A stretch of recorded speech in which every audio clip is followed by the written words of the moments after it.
오늘 말씀은 히브리서 11장 17절부터 19절 그리고 창세기 22장 1절부터 14절까지의 말씀입니다.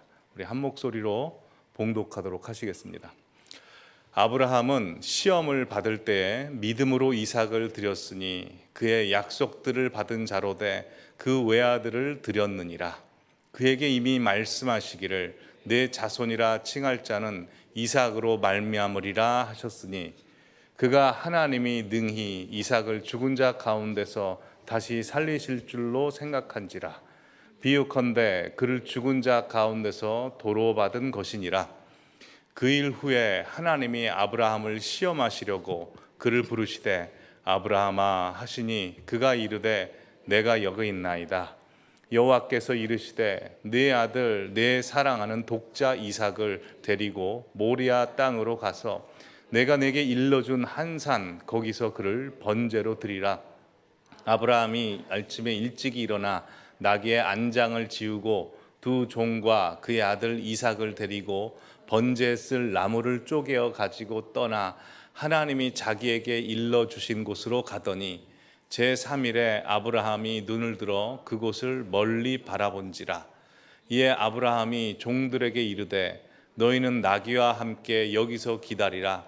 내가 아이와 함께 저기 가서 예배하고 우리가 너희에게로 돌아오리라 하고 아브라함이 이에 번제나무를 가져다가 그의 아들 이삭에게 지우고 자기는 불과 칼을 손에 들고 두 사람이 동행하더니 이삭이 그 아버지 아브라함에게 말하여 이르되 내 아버지여 하니 그가 이르되 내 아들아 내가 여기 있노라. 이삭이 이르되 불과 나무는 있거니와 번제할 어린 양은 어디 있나이까. 아브라함이 이르되 내 아들아 번제할 어린 양은 하나님이 자기를 위하여 친히 준비하시리라 하고 두 사람이 함께 나아가서 하나님이 그에게 일러주신 곳에 이른지라. 이에 아브라함이 그곳에 제단을 쌓고 나무를 버려놓고 그의 아들 이삭을 결박하여 제단 나무 위에 놓고 손을 내밀어 칼을 잡고 그 아들을 잡으려 하니 여호와의 사자가 하늘에서부터 그를 불러 이르시되 아브라함아 아브라함아 하시는지라. 아브라함이 이르되 내가 여기 있나이다 하니 사자가 이르시되 그 아이에게 네 손을 대지 말라. 그에게 아무 일도 하지 말라. 내가 내 아들 내 독자까지도 내게 아끼지 아니하였으니 내가 이제야 네가 하나님을 경외하는 줄을 아였노라. 아브라함이 눈을 들어 살펴본즉 한 순양이 뒤에 있는데 뿔이 숯불에 걸려 있는지라. 아브라함이 가서 그 순양을 가져다가 아들을 대신하여 번제로 드렸더라. 아브라함이 그 땅 이름을 여호와 이레라 하였으므로 오늘날까지 사람들이 이르기를 여호와의 산에서 준비되리라 하더라. 아멘. 오늘은 주님께서 찾으시는 믿음 9번째 시간, 벌써 9번째 시간입니다. 시험을 통과한 믿음. 하나님께서 찾으시는 믿음은 시험을 안 통과하는 믿음이 아니고 불같은 시험, 물같은 시험을 통과한 믿음입니다. 학창 시절에 가장 괴롭고 부담스럽고 좀 싫었던 시간이 언제이십니까? 아마 대부분의 학생들은 시험 볼 때, 시험 성적 나올 때가 아닌가 생각합니다. 물론 공부를 잘하신 분들은 시험 때가 기다려지고 시험 때만 되면 살만 나고 시험 때만 되면 자기가 가치가 실현되는 것 같은 느낌이셨겠지만 그러나 세상은 언제나 공부를 잘하는 사람은 소수고 공부를 못하는 사람은 다수이기 때문에 대부분의 학생들은 시험이 가장 괴롭고 싫습니다. 근데 학생들이 이렇게 시험을 싫어하고 부담스럽게 여긴다 할지라도 시험을 피해갈 수는 없는 법이지요. 왜냐하면 시험을 봐야 그 학생의 실력이 드러날 뿐만 아니라 보완해야 될 것을 알게 되고 점검할 수 있기 때문이죠. 우리 믿음도 마찬가지입니다. 믿음은 하나님과 함께 동행하는 것인데 항상 기쁘고 행복하고 즐겁습니다. 그러나 믿음이 항상 우리 쪽에서 즐겁고 기쁘지만은 않은 이유는 하나님께서 우리의 믿음을 시험하시기 때문에 그렇습니다. 그렇다고 해서 우리가 시험을 피할 수도 없습니다. 왜냐하면 믿음이라고 하는 것은 언제나 시험을 통해서 검증되기 때문입니다. 근데 여기서 시험을 다들 아시다시피 하나님이 우리를 테스트하는 테스트이기도 하지만 사단이 우리를 넘어뜨리려고 하는 유혹, 이 템테이션도 시험으로 포함할 수 있습니다. 왜냐하면 사단이 우리를 유혹한다 할지라도 어차피 하나님께서 쳐놓으신 바운더리 안에서, 그 울타리 안에서 벌어지는 일들이고, 사단이 우리에게 주는 시험을 이겼을 때 나타나는 그 주어지는 영적인 복과 또한 영적인 영향력은 하나님께서 우리에게 주셨을 때, 하나님께서 우리에게 주신 시험을 통과했을 때 주어지는 복과 영향력과 마찬가지이기 때문에 그렇습니다. 그래서 성경의 인물들을 보면 다 시험을 받았습니다. 아브라함, 욥, 요셉, 야곱, 모세, 이사야, 다윗, 엘리야, 신약의 베드로, 심지어 예수님까지도 시험을 겪으셨습니다. 물론 성경에 시험을 받은 사람의 그 내용이 기록된 사람도 있고 내용이 기록되지 않은 사람도 있을 것입니다. 그러나 기록되지 않았다 하더라도 그들이 실제 삶을 살았을 때는 여러 가지 시험을 받습니다. 오늘 이 시간 이곳에 계신 성도님들 역시 지금 여기까지 오기까지 여러 가지 각양각색의 시험을 받으셨을 것입니다. 하나님께서 성도님들에게 허용하시는 각양각색의 시험이 무엇입니까? 질병, 사고, 주변 사람의 죽음, 파산, 이혼, 실직 등 외적으로 주어지는 시험이 있습니다. 또한 시기, 다툼, 불안, 공포, 혼잡함과 같은 내적인 시험이 있을 수 있습니다. 성공과 번영으로 주어지는 자만함과 교만함의 시험이 있을 수도 있고, 실패로 인해서 주어지는 열등감이나 절망이라는 시험이 주어질 수도 있습니다. 어떤 사람은 큰 시험을 당하기도 하고 또 다른 사람은 작은 시험을 당하기도 합니다. 어떤 경우에는 갑작스럽게 주어지는 그 순간적인 시험이 있고 어떤 경우에는 두고두고 나를 괴롭히는 오랜 기간 주어지는 시험이 있을 수 있습니다. 또한 모든 사람들이 공공연히 아는 재난으로 다가오는 시험이 있고 아무도 알지 못하고 나만 아는 은밀한 시험이 주어질 때가 있습니다. 또한 내 잘못으로 인해서 얻어지는 고난, 시험이 있을 수 있고 내가 잘못하지 않았지만 애매하게 받는 시험이 있을 수 있습니다. 이렇게 우리가 살면서 경험하는 시험은 각양각색이고 그걸 다 겪으면서 우리가 여기까지 옵니다. 그래서 성경의 인물들처럼 그 시험을 통과할 때도 있고 성경에 나오는 이스라엘 백성들처럼 가데스 바네아 시험처럼 시험을 통과하지 못할 때도 있죠. 아까도 말씀드렸다시피 오늘 설교 제목처럼 이 말세 시대에 하나님께서 우리의 믿음을 찾고 계시는데 하나님이 찾고 인정하시고 기뻐하시는 믿음은 온실 안에 있는 비닐하우스에 있는 믿음이 아니고 여러 가지 고통과 어려움을 다 통과한 시험을 통과한 믿음입니다.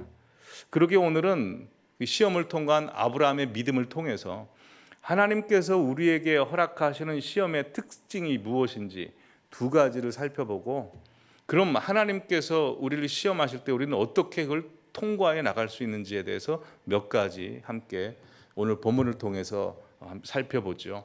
첫 번째로 하나님께서 우리에게 주는 시험의 특징은 하나님께서 직접 우리를 시험의 현장으로 부르신다는 겁니다. 하나님께서는 우리를 부르십니다. 하나님의 부르심에는 여러 가지가 있죠. 태초 전에 우리를 하나님의 자녀로 택정하신 택정으로서의 부르심이 있습니다. 또한 우리를 이 땅에 태어나게 하시는 출생으로의 부르심, 또한 살면서 예수 그리스도를 알게 되고 구원을 받게 되는 구원으로의 부르심, 또한 구원받은 백성에게 하나님께서 사명을 주시니 사명으로의 부르심, 또한 하나님께서 살면서 이 인생 달려갈 길을 다 마칠 때 천국으로의 부르심, 천국에서의 심판과 시상 때에서의 부르심이 있습니다. 근데 오늘 본문을 보니까 또 하나의 부르심이 있네요. 무슨 부르심입니까? 시험으로의 부르심입니다. 오늘 본문 창세기 22장 1절을 다 함께 읽어보겠습니다. 그 일 후에 하나님이 아브라함을 시험하시려고 그를 부르시되 아브라함아 하시니 그가 이르되 내가 여기 있나이다. 아담아 네가 어디 있느냐는 죄 지은 아담을 돌이키기 위해서 하나님께서 부르십니다. 근데 오늘 본문에 아브라함아 이것은 너 시험 보러 가자라고 합니다. 이 부르심에 아브라함은 내가 여기 있나이다. 시험 보러 가겠습니다 라고 응답합니다. 여러분, 하나님의 부르심에는 후회하심이 없다라고 하는 로마서 11장 29절의 말씀이 있지요. 또 찬송가 하나님의 부르심이라는 찬송 가사를 보면 하나님의 부르심에는 후회하심이 없다고 되어 있습니다. 왜냐하면 작은 나를 부르신 뜻은 나는 알 수 없지만 날 부르신 하나님의 뜻은 내 생각보다 크고 날 향한 계획은 내 지혜로 측량하지 못하나 가장 좋은 길로, 가장 완전한 길로 나를 이끄시기 때문입니다. 즉 하나님의 부르심에는 후회하심이 없다라는 말은 시험으로 우리를 부르시는 것도 후회하심이 없다는 말인데, 그 말은 하나님께서 우리에게 시험을 줄 땐 우리가 감당할 만하니까, 통과할 만하니까, 겪을 만하니까 주신다는 것이죠. 오늘 본문의 아브라함도 마찬가지입니다. 하나님께서 아브라함을 너는 본토 친척 아비집을 떠나 내가 네게 지시할 땅으로 가라 12장에서 부르시고 바로 시험으로 투입시키지 않습니다. 아브라함에게 아들 이삭을 낳게 하시고 바로 시험의 현장으로 투입시키지 않고 이삭이 좀 자란 다음에 시험의 현장으로 부르십니다. 왜 그때 부르셨을까요? 이제 시험에 통과할 만하니까, 괜찮으니까, 이제 감당할 만하니까 부르시는 겁니다. 세상은 그렇지 않죠. 세상은 내가 준비됐든지 통과할 만하지 못하든지 상관없이 시험을 받아야 됩니다. 하나님께서 우리를 이끄시는 시험은 우리를 업그레이드하기 위해서 주시는 시험이기에 항상 내가 감당할 만할 수 있는 시험을 주십니다. 성도님도 마찬가지입니다. 날마다 하나님께서는 여러 가지 도전을 주십니다. 그 도전은 사실은 조금은 만만치 않습니다. 그래서 이걸 할까 말까 부담이 될 수 있습니다.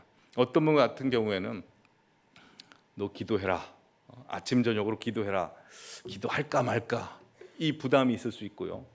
어떤 분 같은 경우에는 너 가서 저 사람에게 용서해라, 이거 할까 말까 부담이 되는 도전이 될 수도 있고, 또 어떤 분 같은 경우에는 아직 헌금 생활이 정리가 안 돼서 11조 생활을 못하고 있는 분이 있을 수 있습니다. 하나님께서 그분에게 도전하시는 거예요. 11조 해라. 그럼 마음에 할까 말까 부담이 되죠. 근데 부담이 되는 것 자체가 이미 하나님께서는 할 수 있다라고 주시는 시험이라는 것입니다. 하나님께서 성도님들 한 분 한 분에게 주시는 개인적인 시험이 있습니다. 다 업그레이드하기 위해서 주신 시험인데 이미 하나님께서는 보실 때 감당할 만하니까, 통과할 만하니까 주셨다는 겁니다. 고통도 마찬가지입니다. 우리가 생각하기에는 통과하기 어렵지만 하나님이 보시기에는 감당할 만하다 해서 주시는 겁니다. 그러기에 내 이해로는 알 수 없지만 하나님을 신뢰함으로 주님이 시험의 현장으로 부르실 때 그때 담대히 나아가시기 바랍니다.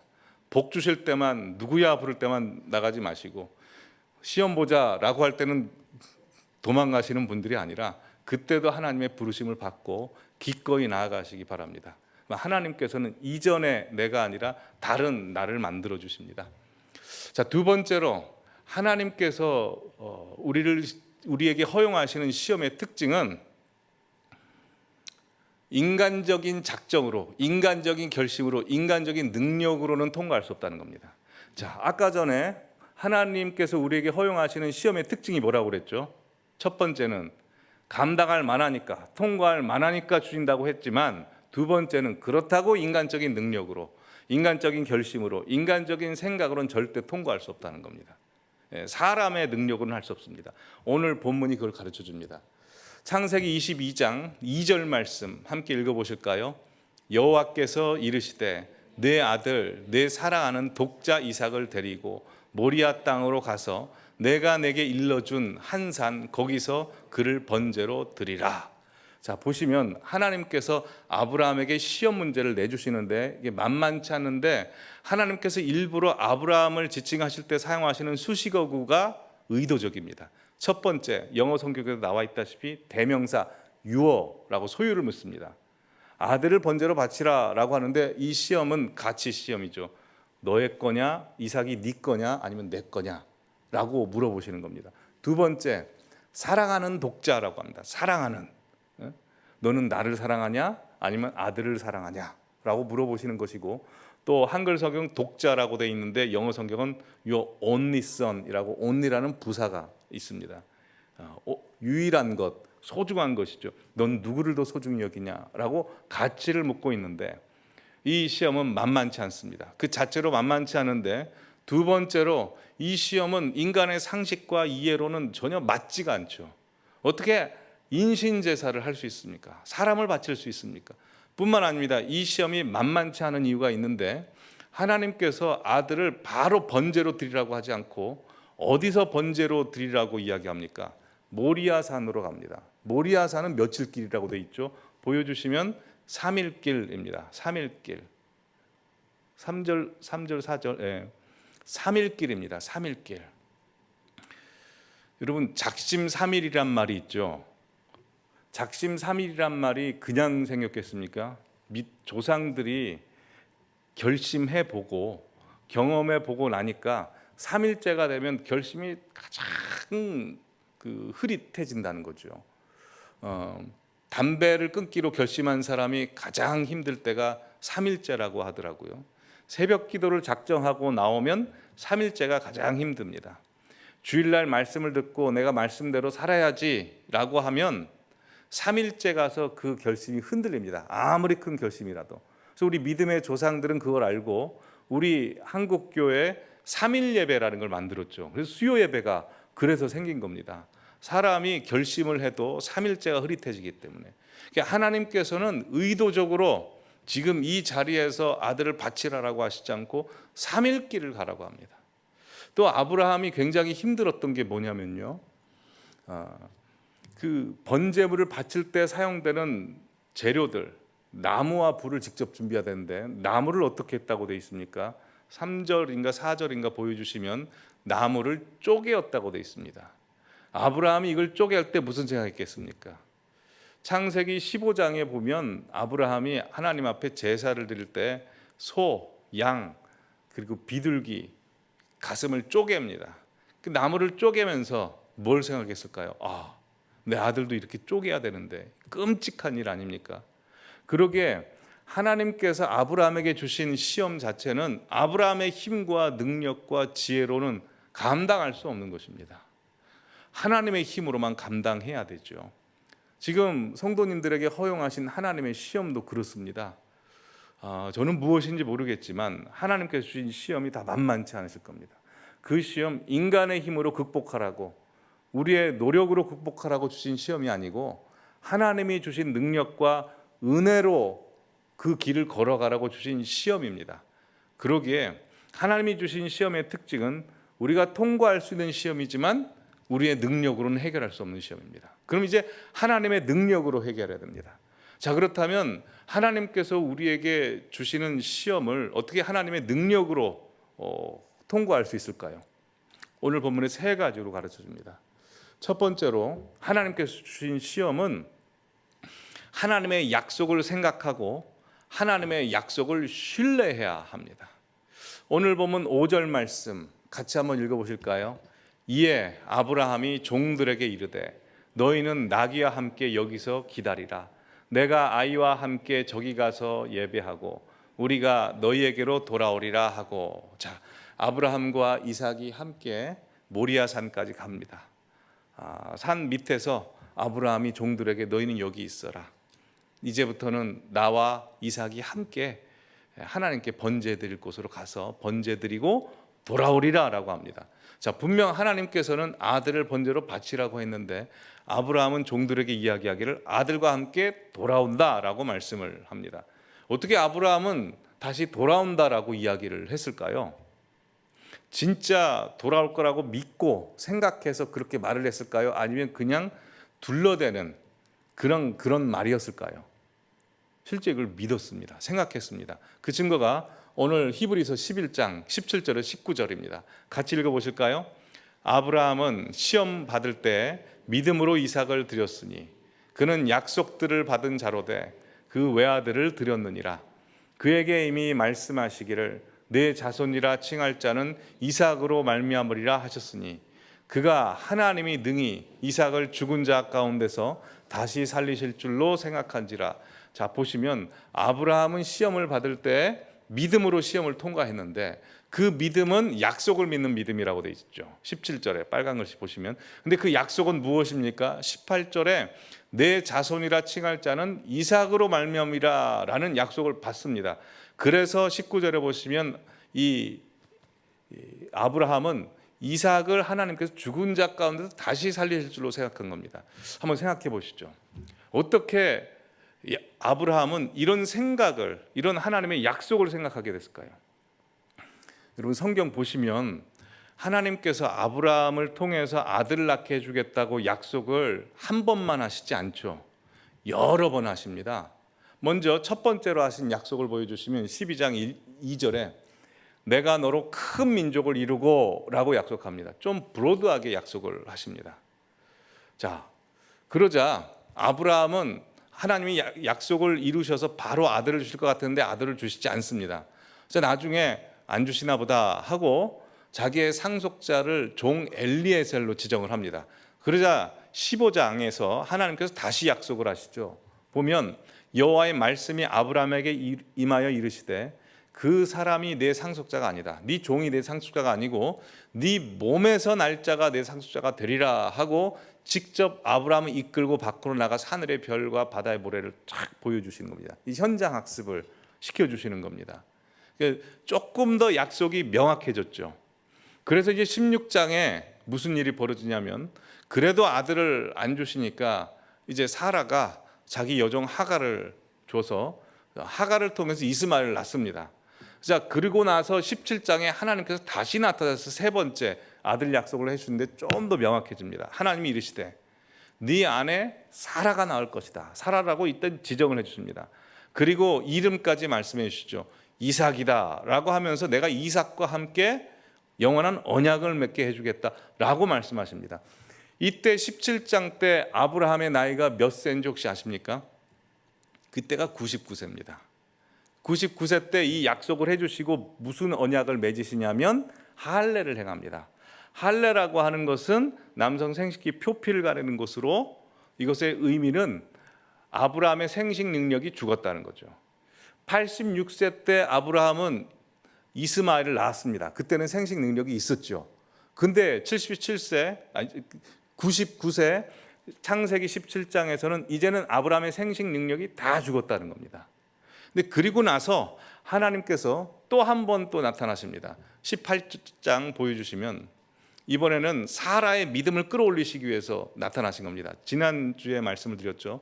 내년 이맘때라고 딱 지정을 해줍니다. 내게 반드시 올 것이다 하고 내 아내 사라에게 아들이 있으리라 라고 말씀을 해주십니다. 이렇게 성경에 보시면 4번 정도 계속해서 구체적으로 약속을 해주신 겁니다. 아브라함이 생각을 하는 거죠. 하나님이 아들을 주시겠다고 약속을 계속 구체적으로 해주셨고 또 진짜 아들을 주셨습니다. 약속을 이루신 분이시고 또 아까 전에 보시면 이삭의 후손과 언약을 맺게 해주겠다고 했는데 이삭을 죽이라고 하시네요. 생각을 해보니까 하나님 약속을 반드시 이루시는 분이기에 내가 이삭을 죽인다 하더라도 이삭을 살리실 거다. 왜요? 이삭은 아브라함이 생식 능력이 완전히 사라졌을 때 낳았기 때문입니다. 자기 능력으로 낳은 아들이 아니고 하나님이 주신 아들입니다. 이삭은 원래 없는 존재였는데 하나님이 만드신 겁니다. 그러니 생명을 창조하신 하나님께서 죽은 자를 살리신 것은 식은 죽 먹기로 하실 것이다 라고 생각했던 것이죠. 여러분 우리도 마찬가지입니다. 우리가 시험을 통과할 때 우리를 가장 괴롭히는 것이 항상 생각입니다. 하나님이 너를 버리셨다. 너와 함께 하시지 않는다. 하나님이 약속을 이루시지 않는다라는 것이죠. 그때마다 우리는 생각해야 됩니다. 하나님 약속 반드시 이루신다. 날 떠나지 않는다고 하셨고 예수 그리스도의 십자가로 함께 해주신다는 것은 영원히 보호하시겠다는 것이니 분명히 인도하신다 라는 믿음으로 생각하셔야 된다는 겁니다. 약속을 생각하시고 약속을 신뢰하십시오. 마가복음 5장에 보시면 12의 혈루증 걸린 여인이 나옵니다. 12의 혈루증 걸린 여인이 아직 보여주시면 안 돼요. 12의 혈루증 걸린 여인이 12회 동안 병을 낫기 위해서 이것저것 다 해봅니다.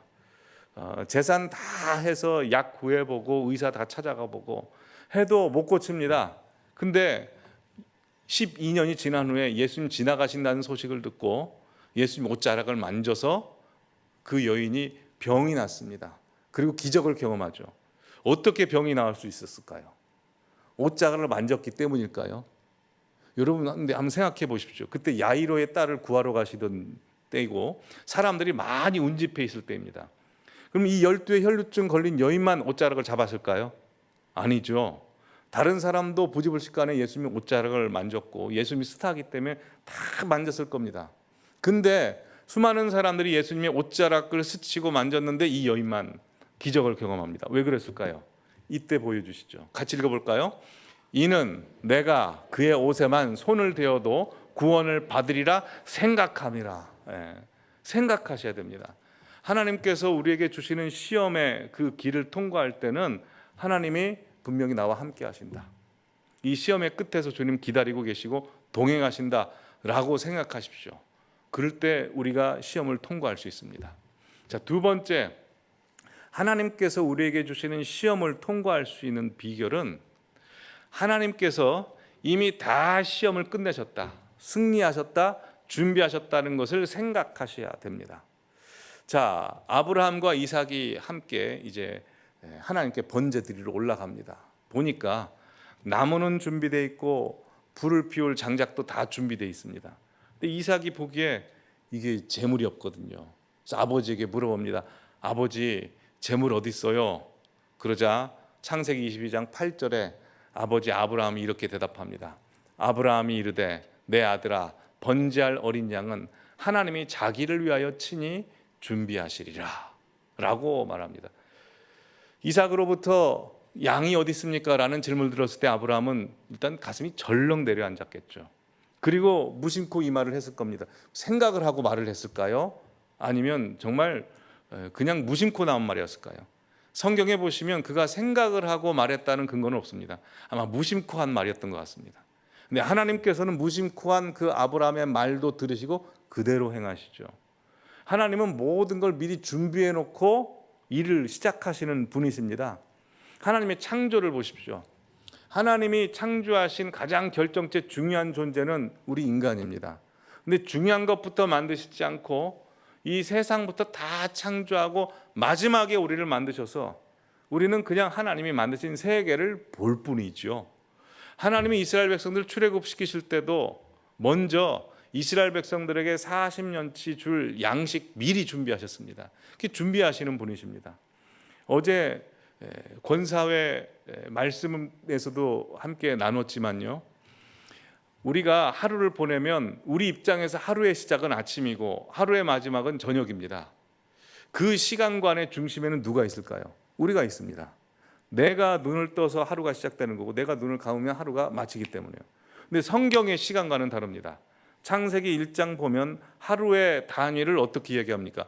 아침이 되고 저녁이 됐다 하루다라고 하지 않고 저녁이 되고 아침이 된입니다. 왜요? 흑암부터 시작했거든요.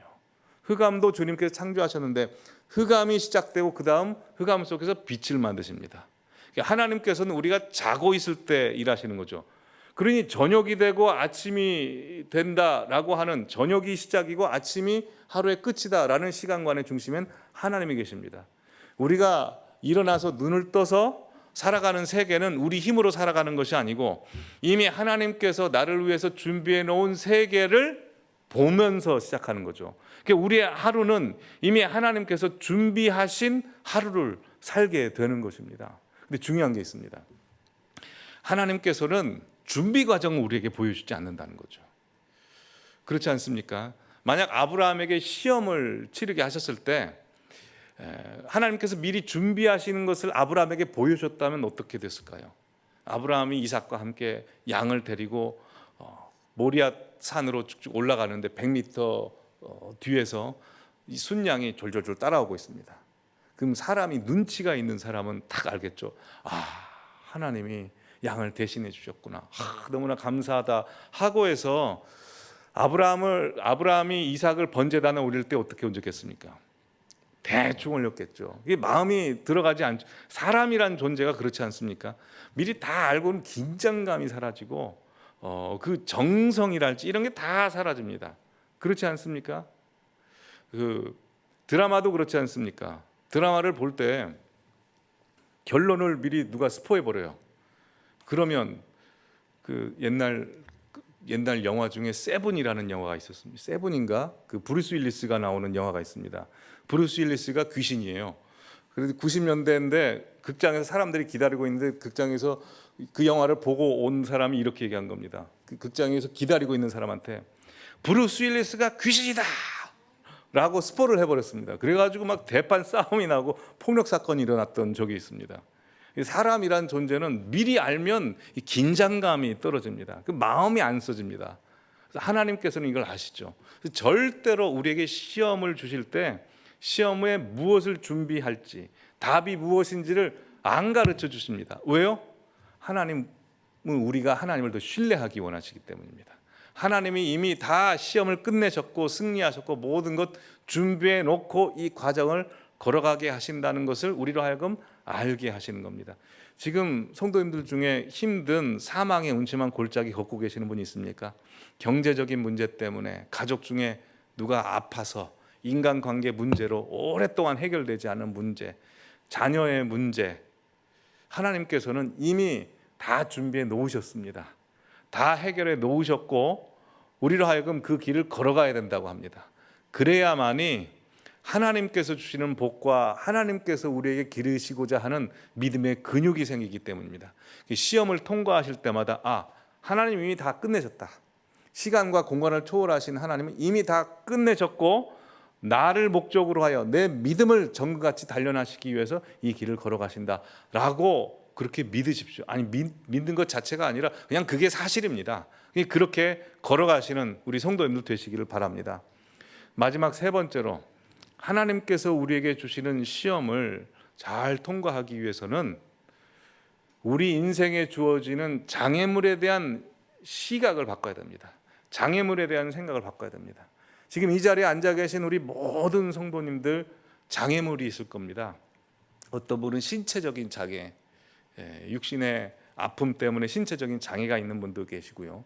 어떤 분은 인간관계에 문제 있어서 그 장애가 있는 분도 있고 사회적인 관계에 장애가 있고 어떤 분들은 자기의 기질에 문제가 있어 기질적인 장애가 있을 수 있고 어떤 분은 재정의 장애, 어떤 분은 가정 상황에 장애가 있을 수 있습니다. 우리는 다 이런 장애를 하나님께서 좀 치워달라고 극복하게 해달라고 기도하죠. 근데 인생 살아보면 그 장애물 때문에 우리가 디딤돌이 되어 더 발전하게 되고 더 잘 사는 경우들이 있습니다. 오늘 본문의 이야기가 그렇습니다. 아브라함과 이삭이 모리아산으로 올라갑니다. 모리아산이 어땠을 것 같습니까? 민둥산이었을 것 같습니까? 수풀이 많이 우거진 산이었을 것 같습니까? 수풀이 많이 우거진 산이었습니다. 오늘 본문 13절에 나옵니다. 보여주시면 순양이 뒤에 있는데 순양이 웬만해가지고 수풀에 걸리겠습니까? 안 걸리죠. 수풀이 굉장히 우거지는 산이었던 겁니다. 거기에 탁 걸리죠. 아브라함과 이삭이 모리아산 올라갈 때 수풀은 장애물입니다. 헤치고 가기 굉장히 힘듭니다. 근데 그 수풀 때문에 오히려 하나님께서 준비해 놓으셨다는 거죠. 1936년도에 베를린 올림픽이 있었죠. 다들 아시다시피 1936년도 베를린 올림픽에서 우리 송기정 선수와 남승용 선수가 사진 보여주시면 이제 금메달과 동메달을 각각 땄습니다. 근데 이렇게 이 두 분이 금메달과 동메달을 받을 때 여러 가지 비화가 있습니다. 다들 아시다시피 그 시절에는 일제 시대 때 아니었겠습니까? 그래서 국가대표 일본이었죠. 일본 국가대표 선발전을 치르는데 두 분이 월등한 실력으로 마라톤에서 국가대표 선발이 됩니다. 근데 일본 입장에서는 자존심이 상하니까 월드컵 19일을 앞두고 재경기를 치릅니다. 재국가대표 시험을 마라톤 경기를 하는 거죠. 그래서 19일 남겨놓고 또 합니다. 컨디션 조절해야 되는데. 그래서 열심히 이제 뜁니다. 근데 뛰다 보니까 같이 뛰던 일본 선수들이 다 사라졌습니다. 봤더니 일본에서 꼼수를 써가지고 지름길로 그 사람들을 가게 한 거죠. 이걸 다 송기정 선수와 남승률 선수가 다 알고 있었습니다. 근데 오히려 나라 잃은 서름과 또 일본의 꼼수 때문에 오히려 오기가 생기죠. 패기가 생긴 겁니다. 더 열심히 뛰어가지고 국가대표로 선발될 뿐만 아니라 금메달 따고 동메달까지 따버리는 겁니다. 우리 인생도 그렇습니다. 이 장애물 좀 치워주시면 좋겠습니다 라고 하지만 사실 그 장애물 때문에 하나님께서 우리를 더 단련시키십니다. 더 크게 이루십니다. 그러기에 성도님들 현실에 있는 장애물조차도 하나님께서 뭔가를 준비하시기 위해서 준비해 놓은 것이라는 것을 여기시고 그 장애물도 감사히 여기시면서 시험을 잘 통과하시기 바랍니다. 자, 한번 정리해 보죠. 하나님께서 우리에게 주신 시험은 우리가 감당할 만하지만 그렇다고 우리의 힘으로 해결할 수 없습니다. 하나님의 능력으로 해결해야 됩니다. 하나님의 능력으로 해결하려면 우리가 세 가지 생각을 우리 쪽에서 해야 됩니다. 첫 번째, 하나님의 약속은 반드시 이루어진다. 약속을 생각해야 됩니다. 그리고 신뢰해야 됩니다. 두 번째로, 하나님 이미 다 끝내셨다, 준비하셨다는 거 생각하셔야 되고, 세 번째로, 지금 있는 장애물이 오히려 디딤돌이 된다. 절대 나를 방해하지 않는다. 이거 생각하셔야 됩니다. 자, 근데 여기서 설교를 마무리하기에는 오늘 본문에 더 중요한 내용이 있습니다. 좀 시각을 옮겨보죠. 그것은 오늘 아브라함이 시험을 겪는 동안에 이 시험의 과정을 누가 봤습니까? 이삭이 봅니다. 자기 아버지 시험을 다 봐요. 이삭의 인생에 있어서 잊을 수 없는 사건, 그의 인생의 터닝 포인트가 된 사건이 어떤 사건일까? 이 사건입니다. 처음에 아버지가 자기를 죽이려고 칼을 들었을 때는 뭐 사탄의 인형 그 척키처럼 공포스러울 수 있었겠지만, 결과적으로 이삭에게 있어서 아브라함은 다르게 보이죠. 시험을 통과한 사람입니다. 그는 그 시간에 하나님께서 아브라함아, 아브라함아, 내 아들 독자 이삭에게 손도 대지 마라, 라고 말씀하시는 말씀을 아브라함만 들은 것이 아니고 이삭도 들었습니다. 뿐만 아닙니다. 아버지, 하나님 앞에 드릴 재물은 어디 있어요? 라고 했을 때 아버지가 하나님이 자신을 위해서 준비하셨어 라고 얘기를 했는데, 실제 보니까 준비를 해놓으셨네요. 경험했습니다. 아브라함만 시험을 통과한 게 아니라 아버지가 시험을 통과하는 장면을 아들이 보는 겁니다. 성도님들, 우리 현실입니다. 하나님께서 성도님들 현실 가운데 시험을 주십니다. 근데 그거 누가 봅니까? 자녀들이 봐요. 자녀들이 보고 동일하게 그걸 경험합니다. 저도 어렸을 때 경험했습니다. 아버지가 시험을 겪는 것, 어머니가 시험을 겪는 것 경험했고, 그때 어떻게 시험을 통과하는지 다 봤습니다. 아마 믿음의 어머니 아버지를 두신 분들도 다 그걸 경험하셨을 것입니다. 여러분, 우리가 시험 받는 장면을 자녀가 본다는 것, 누군가 지켜보고 같이 하나님을 본다는 것을 항상 생각해야 됩니다. 제가 첫 사역을 중고등부 사역을 했습니다. 중고등부 사역하면서 참 어려웠던 게 뭔지 아십니까? 그 당시 그 교회 중직자 되시는 분들이 믿음을 자녀에게 계승하는 것에 대해서 굉장히 소극적이었다는 겁니다. 지금은 다 자녀를 기르셨지만 이제 자녀가 고3 때 되면 다 아이를 교회 보내지 않습니다.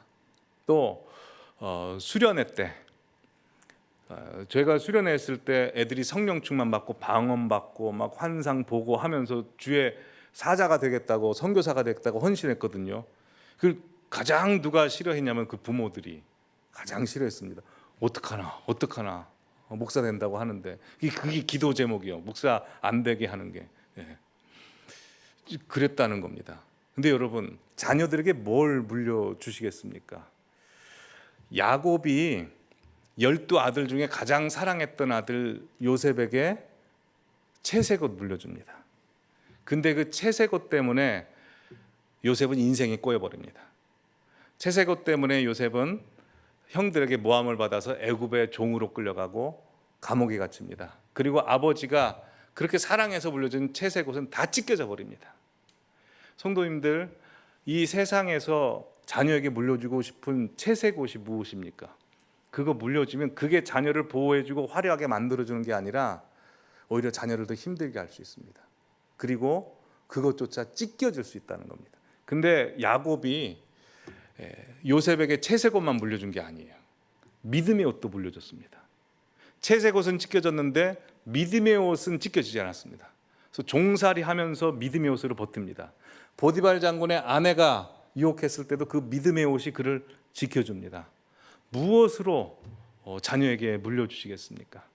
오늘 설교를 일주일 내내 생각하면서 우리 성도님들 중에 한 분이 유독 생각이 많이 났습니다. 그리고 새벽 기도 때 그 성도님을 위한 기도가 많이 나왔습니다.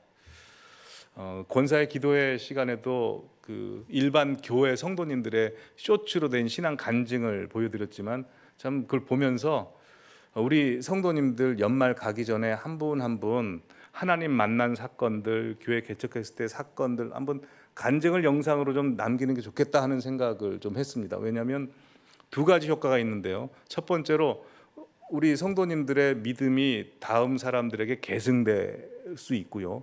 두 번째는 그렇게 간증을 했으니 앞으로 남은 인생도 잘 사실 수밖에 없죠. 잘 사셔야 되는 거 아니겠습니까?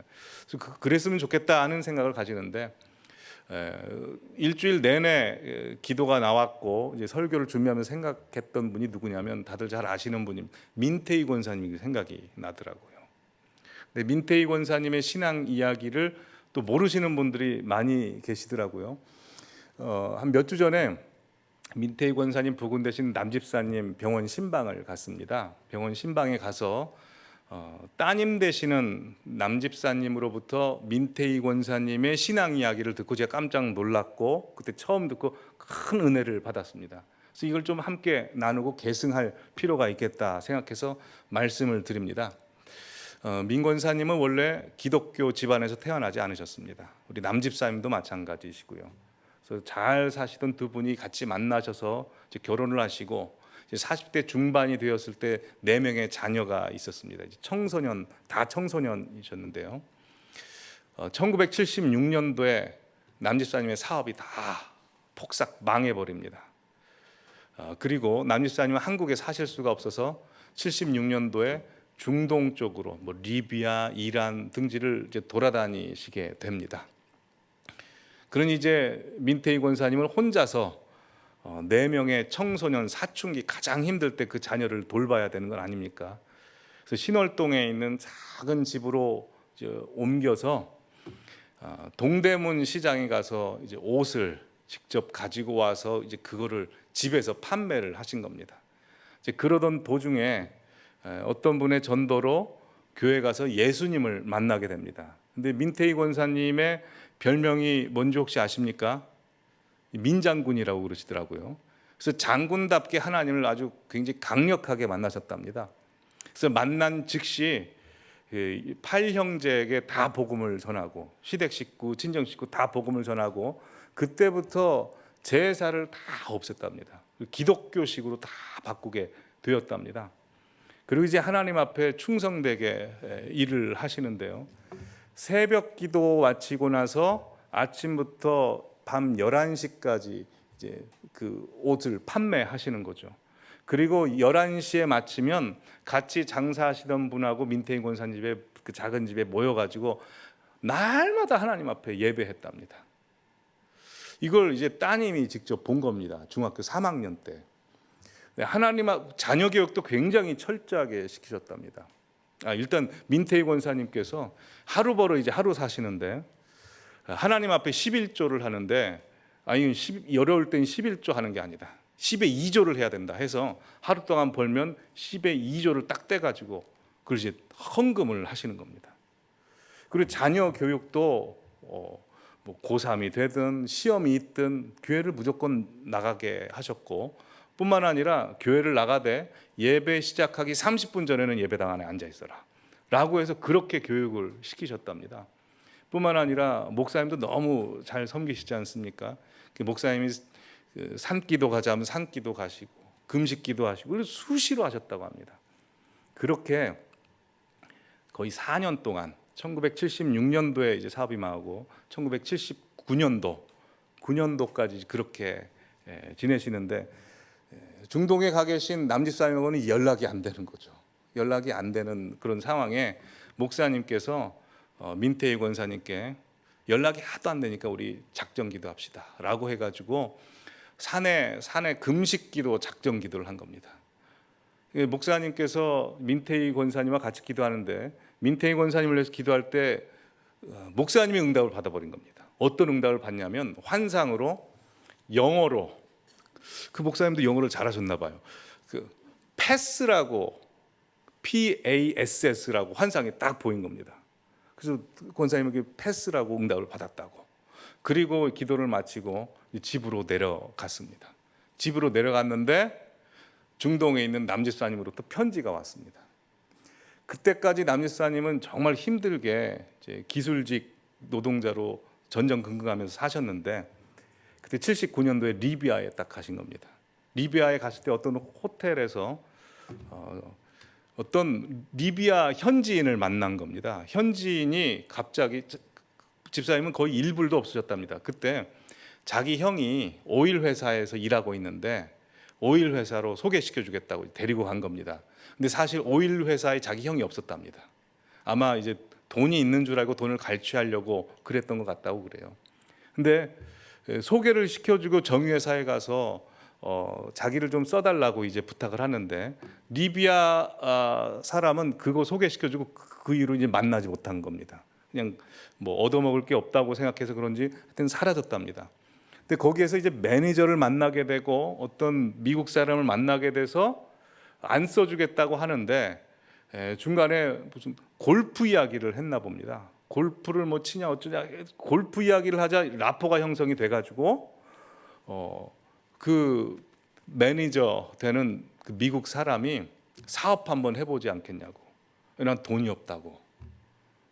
내가 지금 20만 불이 스위스 계좌에 있는데 이걸로 한번 해보라고. 뭐 이해관계가 전혀 없는 상태인데 그냥 해보라고 20만 불을 준 겁니다.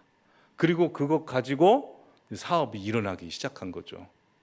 그게 패스라는 응답을 받고 일어난 일입니다. 패스가 뭐였을까요?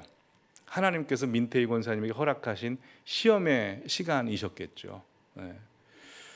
그 따님이 이렇게 민 권사님께 여쭤봤답니다. 어머니는 그 힘든 거의 4년의 시기를 어떻게 버티셨냐고 했더니 권사님께서 이렇게 말씀하셨답니다. 그때는 앞도 못 보고 뒤도 못 보고 옆도 못 보고 하나님밖에 볼 수가 없었다고. 그래서 그렇게 버텼답니다. 그래서 민 권사님도 그렇고 그 가족분들도 그렇고 남집사님도 그렇고 이건 하나님의 기적이라는 걸 다 압니다. 근데 여러분 이 이야기가요 민 권사님 가정만의 이야기가 아닙니다. 하나님께서 민 권사님을 우리 교회로 불러주시고 또 어른으로 불러주신 이유는 우리에게 유익하라고 주신 것입니다. 하나님께서 성도님들 가정에 대동소이하게 이런 시험들을 주십니다. 이게 특별한 기적으로 나타나는 경우도 있고 그냥 평범하게 나타나는 경우도 있습니다. 근데 믿음을 시험하십니다. 시험하시는 것을 보고 자녀가 그것을 같이 경험합니다. 그리고 하나님께서 믿음을 더욱더 키워내시고 역사하십니다. 하나님께서 우리에게 시험을 주신 목적은 요거 잘하나 보자 요것 봐라가 아니고 더 큰 복을 주시기 위해서고 더 크게 사용하시기 위해서입니다. 성도님들 가정 가운데 한 사람이 받는 시험은 한 사람에서 그치지 않습니다. 가정 전체에 영향을 미칩니다. 그러니 하나님께서 우리에게 주신 시험 잘 통과하시길 바랍니다. 하나님께서 찾으시는 믿음은 그냥 비닐하우스에 있는 온실 안의 화초 같은 믿음이 아니고 불시험을 통과한 믿음입니다. 지금 힘드신 분들 계실 겁니다. 하나님이 일부러 주신 겁니다. 사람의 목숨보다 중요한 게 믿음이라고 그랬습니다. 불로 제단한 욥과 같은 믿음 만드시려고 그게 어찌나 중요한지 하나님께서 우리에게 주십니다. 그러기에 지금 시험의 기간을 잘 버텨내시기 바랍니다. 누구를 더 사랑하는지 내가 누구를 더 선택하는지 누구를 더 귀중히 여기시는지 하나님 앞에서 나는 하나님밖에 없습니다 라고 고백하시는 성도님들 되시기를 바랍니다. 마지막 시험은 자녀입니다. 자녀도 하나님 앞에 다 맡겨드립니다 라고 아브라함처럼 그렇게 고백하신 우리 모두가 되었으면 합니다. 감사해 라는 찬양을 부를 텐데요 가사를 보시면 이렇습니다. 감사해 시험이 닥쳐올 때 왜냐하면 시험을 우리 보러 혼자 통과하라고 하시지 않습니다.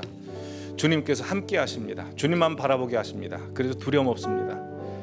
그래서 고통이 찾아올 때도 감사합니다. 주께서 지켜주시니까요. 그 다음 가사를 보시면 나의 모든 생활 속에서 성령께서 나를 인도하시니 나는 감사할 수 있습니다. 자, 이 가사 내용처럼 우리가 하나님 앞에 내게 주어진 시험 감사하며 잘 통과하겠습니다 라고 고백하며 이 시간 나아가시겠습니다.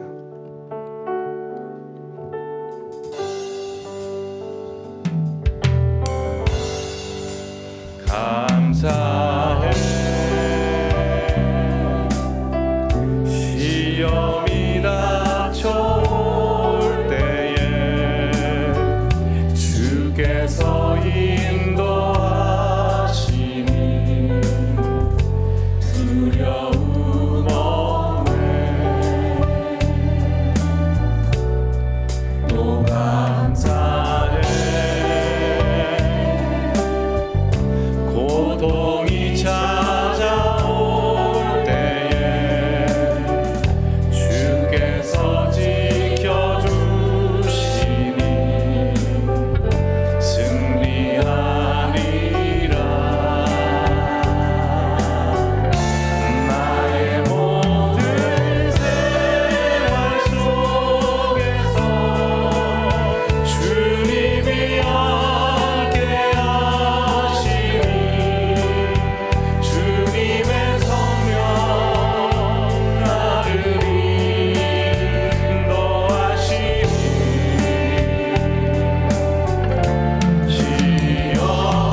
속에서 새 힘을 실망 속에